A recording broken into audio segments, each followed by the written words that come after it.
ओम नमः शिवाय। हिंदू कहानी संग्रह में आप सभी का स्वागत है। शिव पुराण विद्येश्वर संहिता दूसरा अध्याय का पाठ आज हम लेकर आए हैं। शिव पुराण का परिचय और महिमा।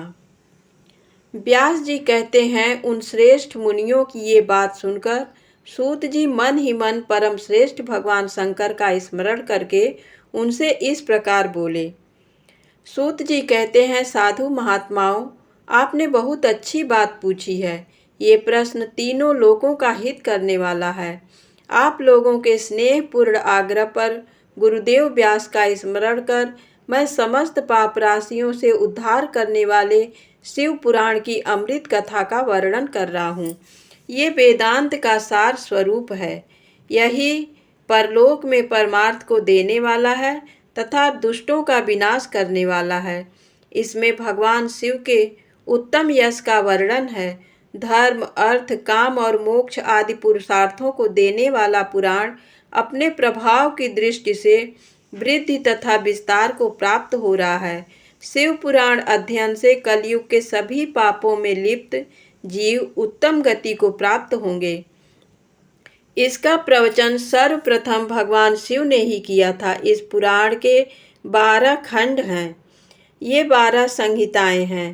पहला विद्येश्वर संहिता, दूसरा रुद्र संहिता, तीसरा विनायक संहिता, चौथा उमा संहिता, पांचवा सहस्र कोटि रुद्र संहिता, छठा एकादश रुद्र संहिता, सातवां कैलाश संहिता, आठवां सत रुद्र संहिता, नौवां कोटि रुद्र संहिता, 10वां मातृ संहिता, 11वां वायवीय संहिता तथा 12वां धर्म संहिता। विद्येश्वर संहिता में 10,000 श्लोक हैं। रुद्र संहिता, विनायक संहिता, उमा संहिता और मातृ संहिता प्रत्येक में 8-8 हजार श्लोक हैं।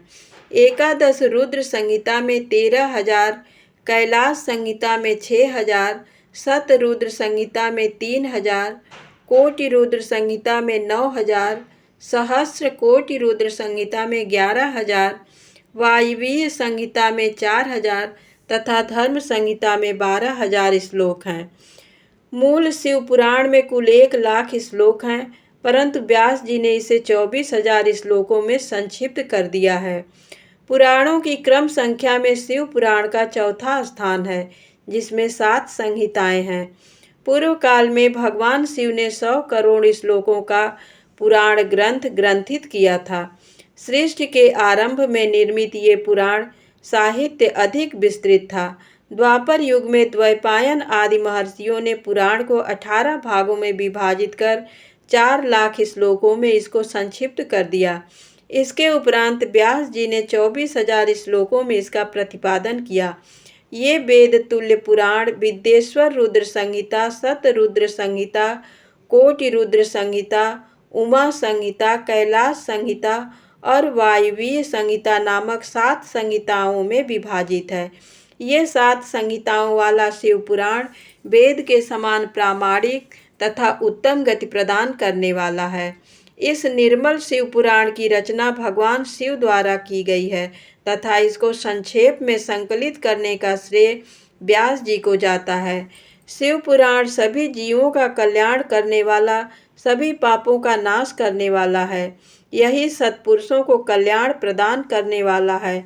ये तुलना रहित है तथा इसमें वेद प्रतिपादित अद्वैत ज्ञान तथा निष्कपट धर्म का प्रतिपादन है। शिव पुराण श्रेष्ठ मंत्र समूहों का संकलन है तथा यही सभी के लिए शिव धाम की प्राप्ति का साधन है। समस्त पुराणों में सर्वश्रेष्ठ शिव पुराण ईर्ष्या रहित अंतःकरण वाले विद्वानों के लिए जानने की वस्तु है। इसमें परमात्मा का गान किया गया है। इस अमृतमयी शिव पुराण को आदर से पढ़ने और सुनने वाला मनुष्य भगवान शिव का प्रिय होकर परम गति को प्राप्त कर लेता है। श्रवण, कीर्तन और मनन साधनों की श्रेष्ठता। विद्येश्वर संहिता तीसरे अध्याय में व्यास जी कहते हैं, सूत जी के वचनों को सुनकर सभी महर्षि बोले, भगवान आप वेद तुल्य अद्भुत एवं पुण्यमयी शिव पुराण की कथा सुनाइए।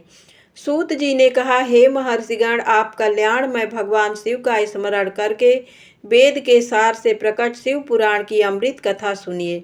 शिव पुराण में भक्ति, ज्ञान और वैराग्य का गान किया गया है।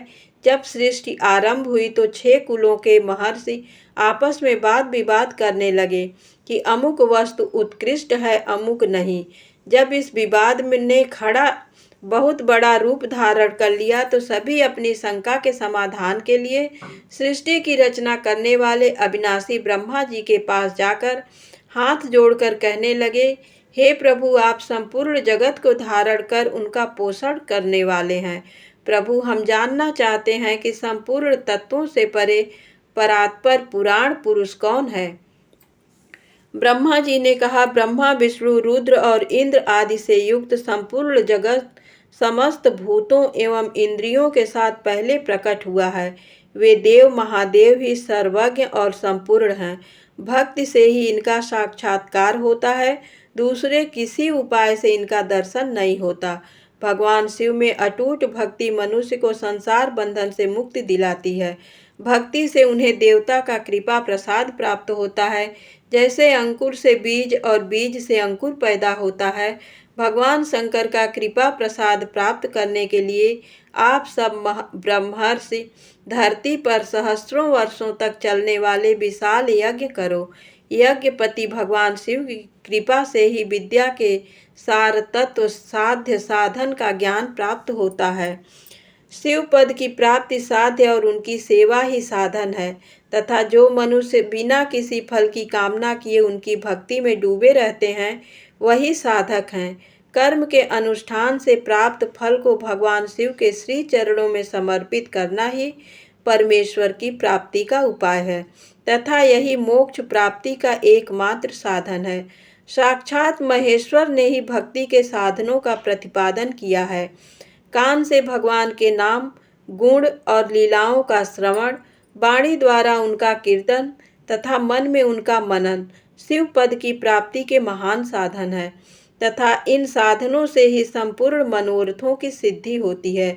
जिस वस्तु को हम प्रत्यक्ष अपनी आँखों के सामने देख सकते हैं उसकी तरफ आकर्षण स्वाभाविक है, परंतु जिस वस्तु को प्रत्यक्ष रूप से देखा नहीं जा सकता उसे केवल सुनकर और समझकर ही उसकी प्राप्ति के लिए प्रयत्न किया जाता है। अतः श्रवण पहला साधन है। श्रवण द्वारा ही गुरु मुख से तत्व को सुनकर श्रेष्ठ बुद्धि वाला विद्वान अन्य साधन कीर्तन और मनन की शक्ति व सिद्धि प्राप्त करने का यत्न करता है। मनन के बाद इस साधन की साधना करते रहने से धीरे धीरे भगवान शिव का संयोग प्राप्त होता है और लौकिक आनंद की प्राप्ति होती है। बोलिए प्रेम से ओम नमः शिवाय।